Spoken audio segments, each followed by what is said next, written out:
नमस्ते जी। Class 12th के बच्चों के लिए यह वीडियो होने वाला है और इसमें हम लोग जो है बहुत आसान सा चैप्टर जो हमारे एनसीईआरटी बुक में है 3.1 उसका सॉल्यूशन पे चर्चा करने वाले हैं। ठीक है, बहुत आराम से देखिएगा। ठीक है, और सबसे पहला सवाल देखिए क्या है। एक आव्यूह दे रखा है ए और कह रहा है कि भाई इसकी कोटि बताइए। तो आव्यूह का कोटि क्या था, याद करो, हम बोले थे कि m इंटू एन के फॉर्म में आव्यूह का कोटि होता है। m इंटू एन का फॉर्म क्या है, यहाँ m जो है पंक्ति की संख्या को दर्शाता है और n जो है स्तंभ की संख्या को दर्शाएगा। तो आव्यूह की कोटि क्या हो जाएगा, m गुने n यानी कि पंक्ति की संख्या। पंक्ति क्या होता था, जो हम ऐसे गिनते थे, तो एक पंक्ति, दो पंक्ति, तीन पंक्ति, यानी 3 गो पंक्ति हो गया, गुने n यानी स्तंभ की संख्या। स्तंभ क्या है, 1 2 3 4। इसका इंट्रोडक्शन वीडियो हम प्रोवाइड कर दिए हैं। ठीक है, बहुत बेहतर से पूरा वीडियो इसका इंट्रोडक्शन बनाए थे, उसको आप ज़रूर देख लीजिएगा। अगर नहीं देखे हैं तो ये हो सकता है आपको समझ में ना आए, उस वीडियो का लिंक जो है डिस्क्रिप्शन में, आप वहाँ से चेक कर सकते हैं। तो आव्यूह का कोटि हो गया भैया 3 गुने 4। आव्यूह की संख्या, ठीक है, अव्ययों की संख्या, सॉरी अव्ययों की संख्या पूछा जा रहा है। तो अव्ययों की संख्या याद कीजिएगा, जो आपका कोटि होता है उसका गुणनफल 12। कोटि क्या था, 3 गुने 4, इसको गुना कर दिए, 12 आ गया। क्या, यही अव्ययों की संख्या है। नहीं तो गिन लीजिए, गिन के भी आप प्राप्त कर सकते हैं। ठीक है, 12 आएगा। तो अव्ययों की संख्या हमेशा क्या होता है किसी भी आव्यूह का भाई, तो जो कोटि होता है उसका गुणनफल, ऐसे आप समझ सकते हैं। ठीक बात। चलिए इस सवाल को देखिए। A21 हमसे पूछ रहा है, A13 हमसे पूछ रहा है, A33 ये सब हमसे पूछ रहा है। तो इसको हम कैसे बताएंगे। A13 का क्या मतलब है, A13 का मतलब है कि भाई इस आव्यूह में, क्योंकि इस आव्यूह का चर्चा कर रहा है, तो इस आव्यूह में ये क्या दर्शाता है, पंक्ति की संख्या। ये क्या दर्शाता है, स्तंभ की संख्या। तो पहला पंक्ति यानी पहला पंक्ति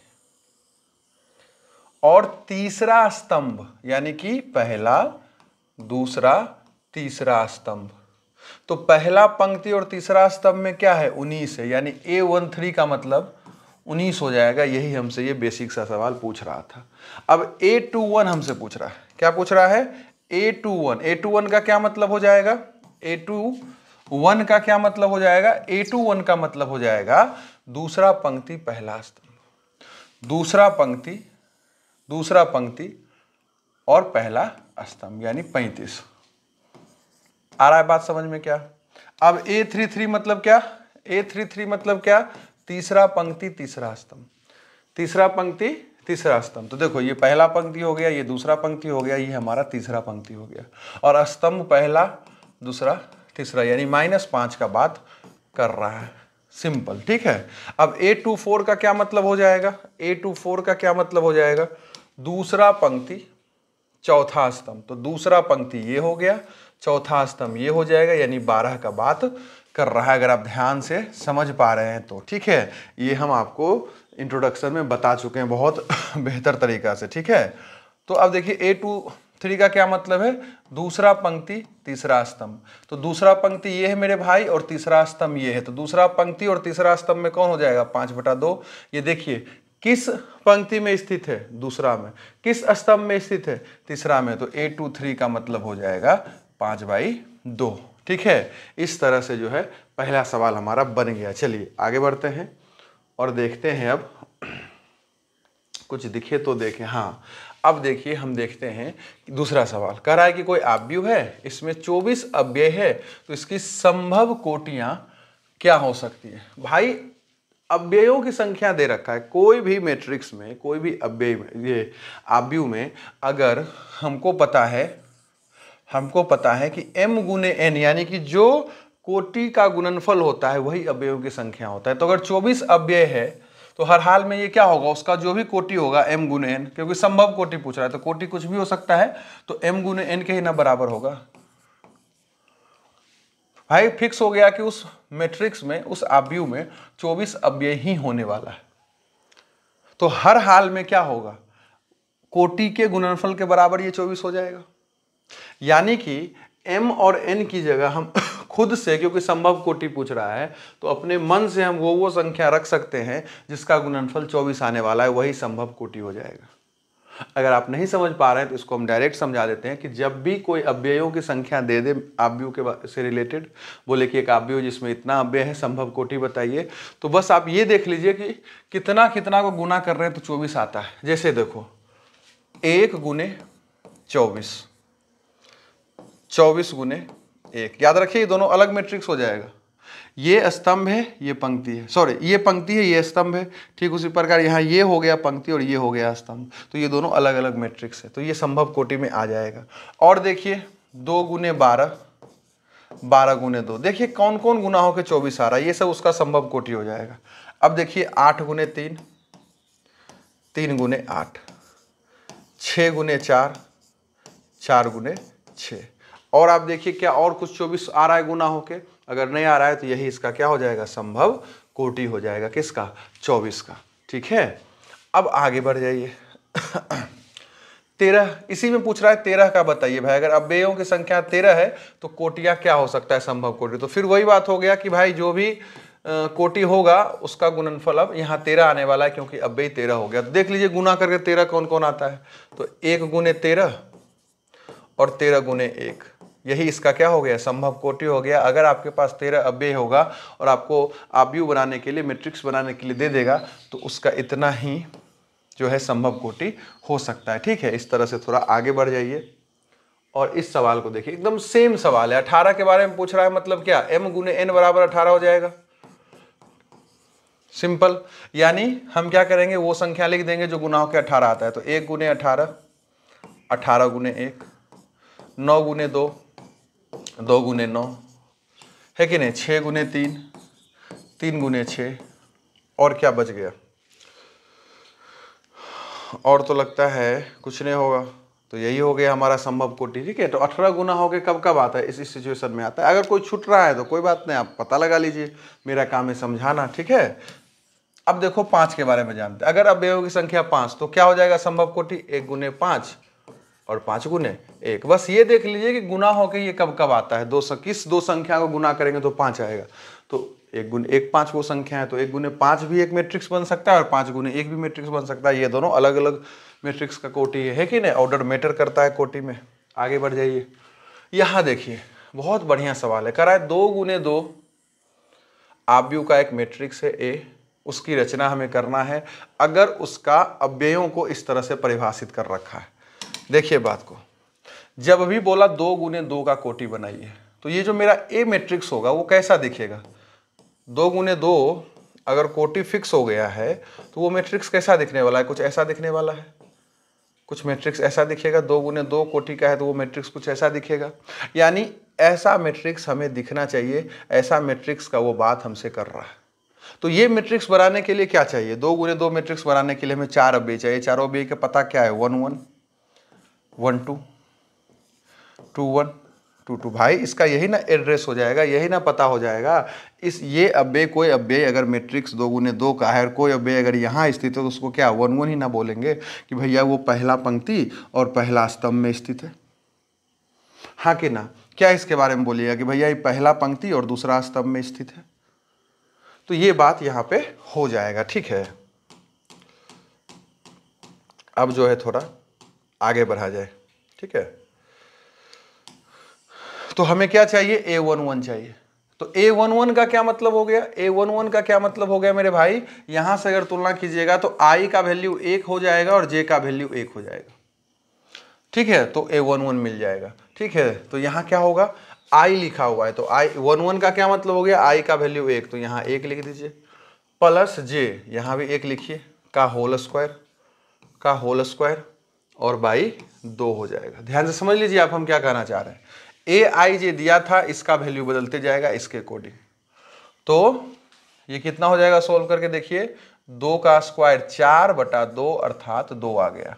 यानी A11 क्या आ गया, A11 हमारा जो है, A11 हमारा 2 आ गया।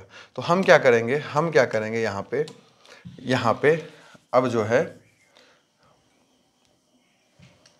यहाँ पे मेरे भाई लिख देंगे 2, हमको A11 क्या हुआ, मिल गया, A11 हमको मिल गया कि 2 आ जाएगा। ठीक है। अब ठीक इसी तरह हमें क्या करना है, ठीक इसी तरह हमें क्या करना है, A12 ज्ञात करना है। तो A12 ज्ञात करने के लिए फिर क्या करना है, इसका क्या मतलब हो गया कि I का वैल्यू 1 हो गया, J का वैल्यू 2 हो गया। यहाँ पुट कर दीजिए उस वैल्यू को, ठीक है। तो इस वैल्यू को अगर हम पुट करने जाएंगे तो क्या हो जाएगा, ध्यान से देखिएगा, 1 I का वैल्यू 1 प्लस J का वैल्यू 2 है ना, इसका मतलब ये हो गया। तो 2 का स्क्वायर, ये एग्जाम्पल में भी आपको हम बताए थे इंट्रोडक्शन वाले वीडियो में, और ये 2 हो जाएगा। तो 3 का स्क्वायर 9/2, यानी यहाँ वैल्यू क्या आ जाएगा, 9/2 यहाँ पे वैल्यू आ जाएगा। क्या आ जाएगा यहाँ पे वैल्यू, 9/2 आ जाएगा, ठीक है। यहाँ पे वैल्यू रख दीजिए।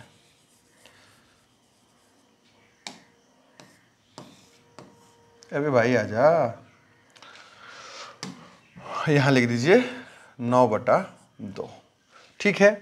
अब इसी तर्ज पे जो है हम A21 का वैल्यू निकालेंगे। तो A21 का क्या मतलब हो गया कि I का वैल्यू 2, हमेशा याद रखिएगा इस फॉर्म में कुछ भी लिखा रहेगा तो पहला वैल्यू जो है I का होता है, दूसरा वैल्यू J का होता है। I पंक्ति की संख्या को दर्शाता है, J जो है स्तंभ की संख्या को दर्शाता है। सिंपल सी बात है, ठीक है।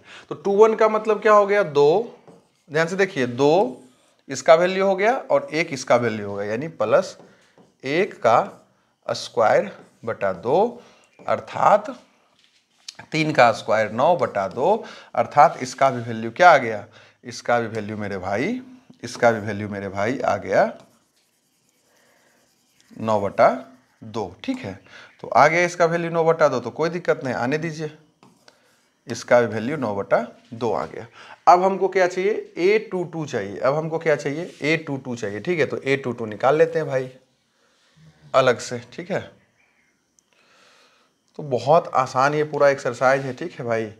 आराम से इसको सीखिए, कहीं कोई दिक्कत नहीं होगा। आगे बढ़ जाते हैं और हम करते हैं A22 पे काम। तो A22 का मतलब क्या हो गया, I का भी वैल्यू 2 और J का भी वैल्यू 2 का कर दीजिए मेरे भाई स्क्वायर, और नीचे 2 आ जाना है। तो ये हो गया 4 का स्क्वायर 16/2, अर्थात 8, यानी इसका वैल्यू 8 आ गया। और जिस मैट्रिक्स का वो बात कर रहा था, जिस आव्यूह का वो बात कर रहा था, वो आव्यूह जो है बन गया, वो आव्यूह बन गया, ठीक है। आ गया 8। आ रहा है बात समझ में क्या? इस तरह से जो है हम बहुत आराम से, जब भी AIJ का फॉर्म दिया रहेगा, हम सारा वैल्यू निकाल सकते हैं, ठीक है। तो अब अगर आप ध्यान से देखिएगा तो AIJ को इस तरह से परिभाषित कर रखा था, तो उससे 2 × 2 कोटि का निर्माण हो गया, ठीक है। चलिए आगे बढ़ जाते हैं। अगर हम इस सवाल को देखेंगे तो सेम सब कुछ वही है, 2 × 2 कोटि का आव्यूह चाहिए। तो हम क्या करेंगे, एक मैट्रिक्स A बना लेंगे, जो कि कैसा दिखने वाला है, 2 × 2 कोटि का अगर दिखने वाला है तो कुछ ऐसा दिखेगा, जिसमें A11 ये होगा, ये A12 होगा, ये A21 होने वाला है, और ये 2 होने वाला है, ठीक है। ऐसा दिखेगा कि नहीं दिखेगा? अब जो है क्या करते हैं, यहाँ पे एक और मैट्रिक्स बना लेते हैं, जो जो वैल्यू आएगा यहाँ हम रखते चल जाएंगे, ठीक है। चलिए सोल्व करना शुरू करते हैं। तो हमें चाहिए A11, हमें क्या चाहिए, A11 चाहिए। तो A11 का क्या मतलब हो गया, I का वैल्यू 1, J का वैल्यू 1, तो 1/1 का मतलब 1, यानी A11 1 आ गया। अब हमको A12 चाहिए, तो A12 निकाल लेंगे। तो I का वैल्यू 1, इसका वैल्यू 2, अर्थात 1/2 यहाँ रख दीजिए, आ गया A12। अब A21 चाहिए, तो A21 के लिए हमें क्या करना पड़ेगा, I का वैल्यू 2, J का वैल्यू 1, अर्थात 2 यहाँ वैल्यू पुट कर दीजिए। A22 का क्या मतलब है, A22 का मतलब होने वाला है कि दोनों का वैल्यू 2 है, अर्थात 1। इस तरह से जो है हमारा मैट्रिक्स बन गया, ठीक है। आप चाहे तो ये सब सवाल खुद से बनाइए, जहाँ दिक्कत हो आप यहाँ से गाइड ले सकते हैं। फिर सेम यहाँ फंडा हो जाएगा, हम एक मैट्रिक्स बनाएंगे A, जो 2 × 2 कोटि का दिखेगा, ठीक है, जो कुछ ऐसा दिखने वाला है, हाँ कि ना, और सारा वैल्यू इधर पुट कर देंगे, ठीक है। यहाँ सोल्व कर लेते हैं। तो ये बोला IJ, हमें चाहिए A11, हमें क्या चाहिए, A11। तो A11 का क्या मतलब हो जाएगा, ध्यान से देखिए, 1 + 2 × 1/2, और इसका भैया स्क्वायर। ध्यान से देखो, आई का वैल्यू 1 था, 1 लिख दिए, जे का वैल्यू 1 था, 1 कर दिए, ठीक है, बाकी सब सेम रह गया। तो ये कितना हो जाएगा, देखिए ध्यान से, 2 गुने 1 2, 1 3, 3 का स्क्वायर 9 और 9/2, अर्थात A11 हमारा आ जाएगा 9/2। अब A12 ज्ञात कर लीजिए। तो A12 ज्ञात करने के लिए हमें क्या करना पड़ेगा, A12 ज्ञात करने के लिए I का वैल्यू 1 लेना है और J का वैल्यू 2 ले लेना है। ध्यान से देखिए, जहाँ J है वहाँ बस 2 रख दिया गया, बाकी सब एज इट इज रह गया, ठीक है। तो 2 दूनी 4, 1 5, 5 का स्क्वायर 25, यानी कि 25/2 हो गया, यानी यहाँ लिख दीजिए आप 25/2। हाँ कि ना। अब चाहिए A21, तो A21 निकाल लीजिए। A21 का क्या मतलब हो गया, अगर यहाँ से मिलाइएगा, अगर आप यहाँ से मिलाइएगा तो A21 का मतलब हो गया इसका वैल्यू 2, I का, और J का वैल्यू 1। हाँ कि ना। तो रख दीजिए यहाँ पे 2 + 2 गुने 1 का स्क्वायर, और नीचे हर के रूप में तो 2 ही रहने वाला है। तो 2 + 2 4, 4 का स्क्वायर 16, 16 को 2 से डिवाइड कर देंगे तो क्या आ जाएगा, 8 आ जाएगा, अर्थात ये 8 आ गया। आ रहा है बात समझ में क्या। अब जो है कहानी को थोड़ा आगे बढ़ाते हैं, और एक वैल्यू और मेरा बच गया है, वो वैल्यू हम निकाल लेते हैं, और वो वैल्यू है A22। यहाँ पे क्या हो गया, I भी 2, J भी 2, तो लिख दीजिए 2 + 2 गुने 2/2 है कि नहीं। इसका स्क्वायर आप करना ही करना है। तो 2 दूनी 4, 4 2 6, स्क्वायर 36, 2 यानी कि 18। तो ये आ गया मेरे भाई 18। तो इस तरह से जो है हमारा यहाँ भी 2 गुने 2 का आव्यूह आ गया, अगर AIJ को ऐसे परिभाषित किया रहेगा तो। ठीक है जी, आगे बढ़ जाते हैं। अब इस सवाल को प्रेम से देखिए, यहाँ पे सेम सवाल है जो उधर था, 4 नंबर में था, बस यहाँ क्या कर रहा है ना, 3 गुने 4 का वो आव्यूह होना चाहिए, और ऐसे परिभाषित कर रखा है। तो भाई वो मैट्रिक्स कैसा दिखेगा, जब भी इस तरह का सवाल हो पहले वो मैट्रिक्स हम पता लगा लेंगे कि दिखने को कैसा वाला है। तो भाई बोला 3 पंक्ति होना चाहिए। इसका क्या मतलब है, 3 पंक्ति होना चाहिए, तो 3 पंक्ति लिख दीजिए, लिख दिए 3 पंक्ति। और स्तंभ 4 होना चाहिए, तो 4 स्तंभ बना दीजिए। देखिए ध्यान से, 1 2 3 4 और 3 पंक्ति बन गया, ठीक है, बन गया। अब इसका वैल्यू एक एक करके हम क्या कर सकते हैं, निकाल सकते हैं। ठीक है, इसको हम क्या क्या बोलेंगे, इसको, हाँ कि ना, ये जो इसका वैल्यू होगा एक एक करके हम लोग निकाल लेंगे। ठीक है, ये सब आपको आना चाहिए, ठीक है, लिखने के लिए। अब इधर हम एक और मैट्रिक्स इसी तरह का बना लेंगे, और जो जो वैल्यू आएगा उसको लिखते चल जाएंगे। ठीक है, तो चलिए भाई,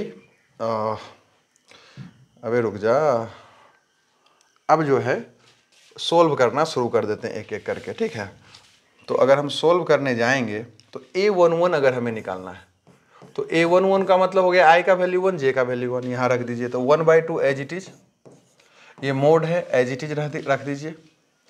-3 गुने 1, -3 गुने 1 प्लस, यहाँ देखो I होना चाहिए, ठीक है, यहाँ गलती से शायद J लिखा गया, ये I होगा, 1 + 1। ध्यान से देख लीजिएगा, I और J दोनों का वैल्यू यहाँ 1 है, तो I J की जगह बस 1 रख दिया है। तो ये हो गया 1/2 -3 + 1। इसको सोल्व कीजिएगा तो 1/2 हो जाएगा, और मोड के अंदर ये -2 आएगा। आपको पता होना चाहिए, 12th में आप लोग पढ़ाई कर रहे हैं गणित का, कि मोड के अंदर कोई भी क्वांटिटी माइनस में भी है तो वो उसको प्लस कर देता है, मोड का यही काम है। तो ये 1/2 हो जाएगा और -2 + 2 हो जाएगा। क्यों? क्योंकि मोड लगा हुआ था। मोड क्या करता है, उस मान को अगर माइनस में भी है तो मान को प्लस कर देता है, प्लस में तो मान प्लस ही रहेगा। कंफ्यूजन नहीं होना है कि माइनस को प्लस कर रहा है तो प्लस को माइनस कर देगा, ऐसा कोई बात नहीं है। तो देखिए यहाँ 2 2 क्या हो गया, कट जाएगा और वैल्यू 1 आ जाएगा, यानी A11 हमारा 1 आ गया। ठीक है, अब इसी तर्ज पे आगे हम वैल्यू निकाल लेंगे आराम से। अब हमें निकालना है A12, तो A12 निकाल लीजिए बहुत आराम से। A12 का क्या मतलब हो जाएगा, 1/2 -3 गुने 1, ध्यान से देखिए I का वैल्यू 1 हो चुका है और प्लस J का वैल्यू 2 हो चुका है। तो 1/2 मोड के अंदर अगर आप जाइएगा तो -3 + 2 हो गया, अर्थात ये 1/2 इंटू क्या हो जाएगा, ये वैल्यू हो गया आपका -1, जो कि मोड से बाहर +1 निकल जाएगा, अर्थात 1/2 हो गया। तो यहाँ आप 1/2 लिखकर छोड़ सकते हैं। आगे वैल्यू निकालिए, ठीक है। अब A13 निकालिए। तो जब A13 आप निकालने जाइएगा तो फिर 1/2 -3 गुने 1 प्लस, देखिए 1 क्यों लिख दिए आई की जगह, क्योंकि 1 मतलब यहाँ आई का वैल्यू दर्शाता है और 3 मतलब जे का वैल्यू दर्शाता है। तो ये हो जाएगा 1/2 -3 प्लस 3 मतलब 0, यानी सिर्फ 1/2 बच जाएगा। तो ये भी आ गया मेरा 1/2। अब 1/4 निकाल लीजिए। तो A14 आप निकालिए 1/2, ठीक है, -3 गुने 1, -3 गुने 1 आप ध्यान से देख सकते हैं, और +4, ठीक है। आई जे का बस वैल्यू रखा जा रहा है, इसके अकॉर्डिंग पहला वैल्यू आई का, दूसरा वैल्यू जे का। आप इस बात को समझ रहे होंगे। 1/2 -3 + 4, तो ये 1/2 और ये सोल्व होकर हो गया +1, मोड से बाहर निकाल दीजिए, यानी 1/2 ही आ जाएगा। यहाँ 1/2 लिख दीजिए। ठीक बात, आगे बढ़ जाइए, ठीक है। तो अगर आप ध्यान से देखिएगा तो 1/4 तक वैल्यू आ गया। तो अब हमको 2/1 का वैल्यू निकालना है। तो A21 का वैल्यू निकालने के लिए हमें क्या करना पड़ेगा, 1/2 -3 और आई का वैल्यू अब देखिए 2 हो गया, तो यहाँ 2 लिख दीजिए, प्लस जे मेरा, प्लस जो जे है मेरा वो 1 हो गया, तो 1 दे दीजिए। तो 1/2 -6 + 1 अर्थात 1/2। ये सोल्व होकर हो रहा है -5, लेकिन मोड इसको +5 कर देगा और इसको मल्टीप्लाई कीजिएगा तो 5/2 हो जाएगा। तो आपको ये एक पैटर्न समझ में आ रहा होगा क्या। इस तरह से हमें उम्मीद करते हैं कि आप सारा का सारा वैल्यू क्या कीजिएगा, निकाल लीजिएगा खुद से, ठीक है। चलिए आगे बढ़ जाते हैं, इसको छोड़ देते हैं क्योंकि सारा समय बर्बाद होगा, आपका भी और मेरा भी। चलिए ये भी सेम सवाल है भाई, 3 गुने 4 कोटि का निकालने के लिए बोल रहा है, यानी कि इस तरह का हम मैप बना देंगे, ठीक है, और एक एक करके सारा वैल्यू निकाल लेंगे। जैसे कि 1 2 हम निकाल देते हैं। A11 निकालने बोल रहा है, तो A11 का मतलब क्या हो गया, आई का वैल्यू 1 और जे का वैल्यू 1। ध्यान से देखिए, 2 एज इट इज रह गया, आई की जगह 1 आया, माइनस की माइनस, और जे की जगह 1 आया, क्योंकि यहाँ आई जे 1 हो चुका है। तो ये 2 गुने 1 2 और घटाओ 1, यानी 1 आ गया। इसी तरह से हम चाहेंगे तो ये मैप हमें बना लेना है, ठीक है। एक तरह से ये जो गाइडिंग, ये गाइड करने वाला होता है कि भाई कैसा दिखेगा, तो ये बना लेना है, इसके आधार पे सारा वैल्यू निकालना है। A11 निकालिए, इसी तरह से आप A12 निकालिए, और इसी तरह से एक एक करके सब निकाल लीजिए। एक वैल्यू और हम निकाल देते हैं A12 का। तो A12 का क्या मतलब हो गया, I1 J2, तो 2 गुने आई घटाओ जे का वैल्यू, तो 2 घटाओ 2 अर्थात 0। इस तरह से आप सारा वैल्यू निकाल सकते हैं, ठीक है। इस तरह का बहुत सवाल डिस्कस हो गया था, इसलिए जो है हम आगे बढ़ गए। क्वेश्चन नंबर 6 को अगर आप ध्यान से समझना चाहिएगा तो कह रहा है कि x y z का मान बताइए। ये किस पैटर्न पे आधारित क्वेश्चन है, तो हम आपको सिखाए थे कि दो आव्यूह जो है कब बराबर होता है। दो आव्यूह तब बराबर होता है जब उसका कोटि समान होता है और उसका संगत अव्यय बराबर होता है। संगत अव्यय का मतलब इसका A11 एकर A11 से बराबर, इसका A12 इसका A12 से बराबर ही होगा। यही आव्यूह के बराबर होने का शर्त था, ठीक है। इंट्रोडक्शन वाले वीडियो में हम आपको बताए होंगे। तो यहाँ ये बोल रहा है कि ये जो मैट्रिक्स है इस मैट्रिक्स के बराबर है, मतलब हर हाल में क्या रहा होगा कि भाई ये जो 4 है बाई के बराबर होगा। क्योंकि अगर दो मैट्रिक्स बराबर है, जो कि आप दे रखे हैं हमको सवाल में कि भाई बराबर है, मतलब उसका संगत अव्यय बराबर होगा, यानी ये इसके बराबर, यानी हम सीधा समझ गए कि बाई का वैल्यू 4 हो जाएगा। ये इसके बराबर, यानी हम सीधा समझ गए कि जेड का वैल्यू 3 हो जाएगा।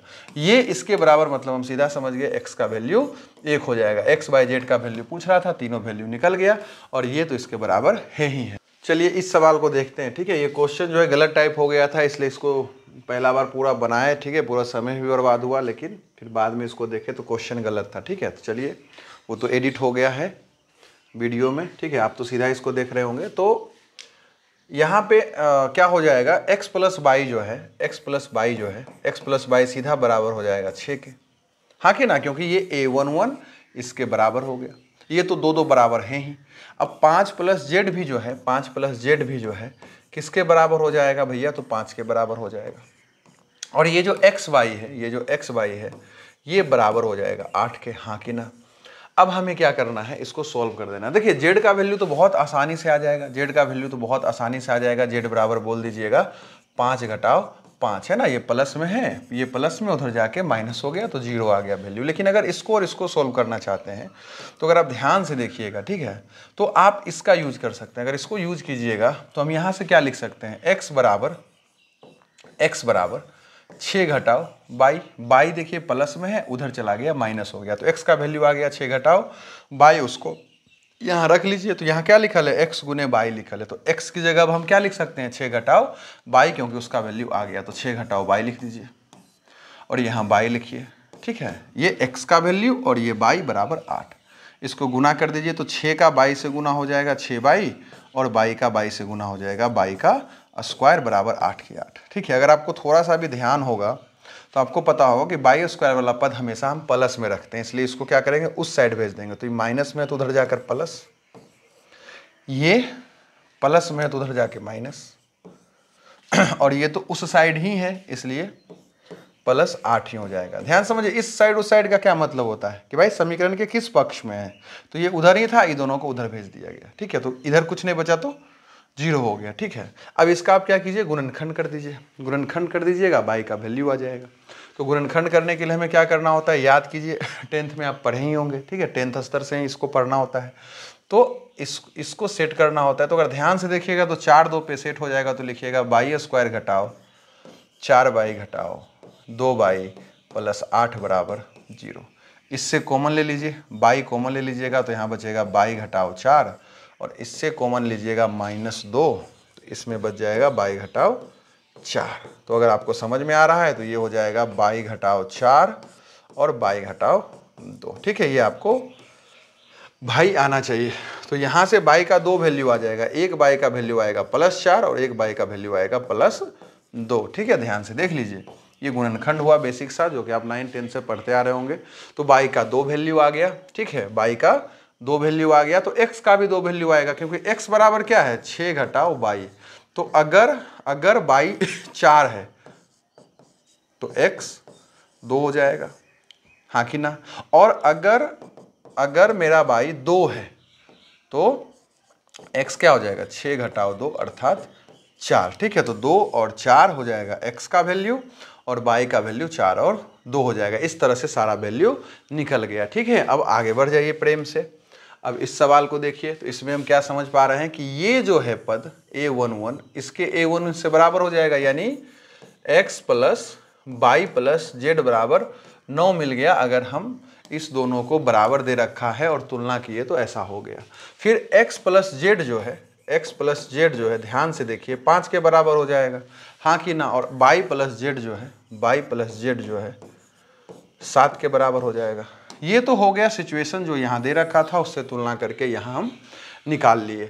अब इसको सॉल्व करने के लिए क्या कीजिएगा, देखिए सबसे आसान तरीका क्या है, दोनों को वैल्यू पुटिंग कर सकते हैं। लेकिन अगर इसको ध्यान से देखिएगा तो बाई प्लस जेड का वैल्यू 7 दिया है।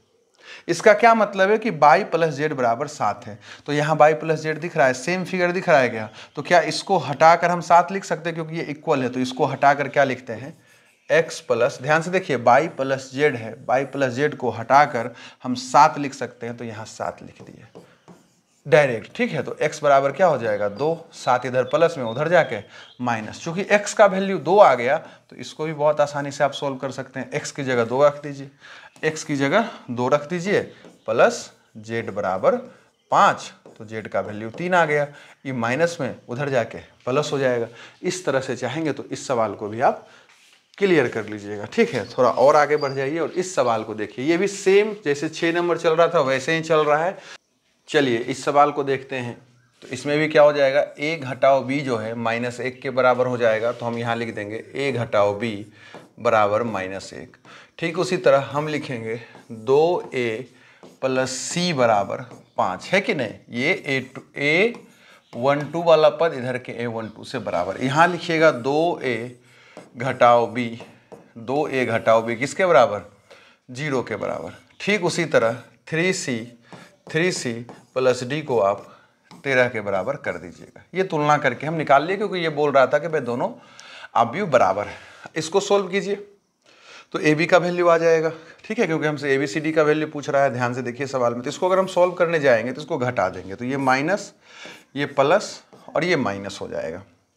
तो जब इसको घटाइएगा तो ये हो जाएगा माइनस है, ये कट जाएगा और ये सोल्व होकर हो जाएगा -1, अर्थात ए का वैल्यू 1 आ गया। ए का वैल्यू 1 आ गया है तो a घटाओ b हमारा -1 है। ध्यान से समझ लीजिए इस बात को, a आ गया है 1, तो यहाँ 1 दे दीजिए, -b बराबर हो जाएगा -1, तो -b बराबर ये 1 जो है ना उधर जाके क्या हो जाएगा माइनस, तो -1 -1 -2 अर्थात b का वैल्यू 2 आ गया। अब ये जो a और b का वैल्यू आया है, इस a और b के वैल्यू को आप यहाँ पुट कर दीजिए, 2a + c 5 के बराबर हो गया था। तो हम यहाँ क्या करेंगे, 2 गुने, इसको देखिएगा ध्यान से, 2 गुने a का वैल्यू, a मेरा 1 प्लस c, ठीक है, plus c as it is रह जाएगा, इसका वैल्यू हमको नहीं पता है। तो c बराबर क्या हो जाएगा, देखिए ध्यान से 5 और ये 2 प्लस में उधर जाके माइनस, अर्थात c का वैल्यू 3 आ गया, c का वैल्यू 3 आ गया। अब इसको ध्यान से देखिए, 3c + d है, तो क्या लिखिएगा यहाँ पे, 3 गुने c का वैल्यू 3 प्लस d का वैल्यू हमको पता नहीं है, ठीक है। तो ये क्या हो जाएगा, 9 प्लस d बराबर 13, हाँ कि ना, तो d बराबर 4, ठीक है। तो इस तरह से इस सवाल को हम बना सकते हैं, ठीक है। ये सबसे आसान सवाल है, इंट्रोडक्शन में हम आपको बता चुके हैं, एग्जाम में बहुत बार पूछा जा चुका है कि अगर a कोई वर्ग आव्यूह होगा और mn अगर उसका कोटि है तो m और n के बीच में क्या संबंध होगा, तो आपको पता होगा कि अगर वर्ग आव्यूह है तो mn क्या होगा, बराबर होगा, है कि नहीं। ये इंट्रोडक्शन में हम आपको बता चुके थे आव्यूह के प्रकार में, वहाँ से इसको हम समझ सकते हैं।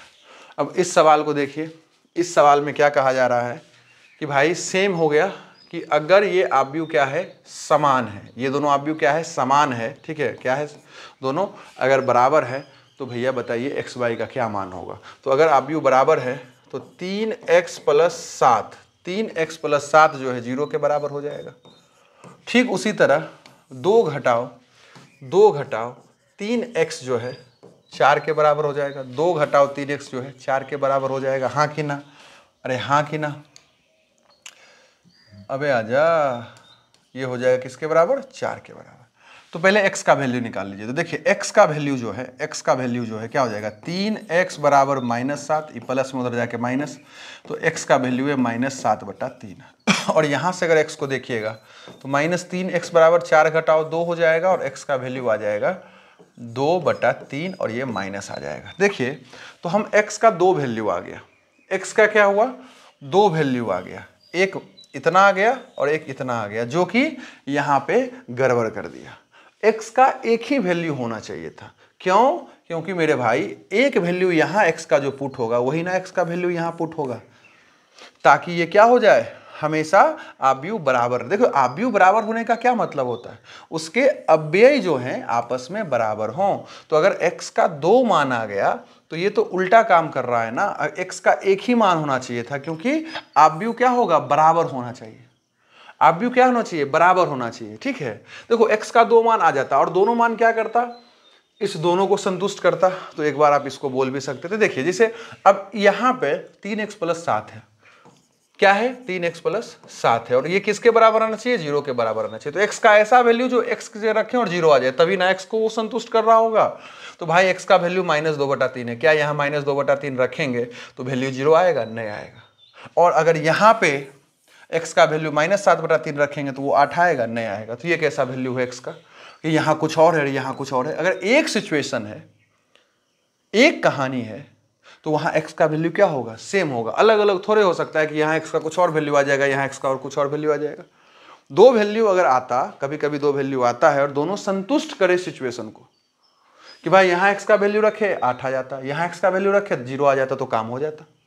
लेकिन ऐसा नहीं हो पाया, ठीक है, तो x का वैल्यू आ ही नहीं पाया, y तो आ जाएगा, चलो y देखो, y का भी 2 वैल्यू है, y का भी 2 वैल्यू है, ये कंफ्यूजन क्लियर हो जाएगा। तो यहाँ y घटाओ 2 किसके बराबर, देखिए 5 के बराबर, y घटाओ 2 किसके बराबर, 5 के बराबर, तो y का वैल्यू क्या, 7, ये माइनस में उधर जाके प्लस। अब देखिए y + 1 किसके बराबर, y + 1 8 के बराबर, सॉरी ये 2 घटाओ 3x जो था 4 के बराबर होता, नहीं जी, अच्छा चलिए कोई बात नहीं, सेम ही सिचुएशन होने वाला था।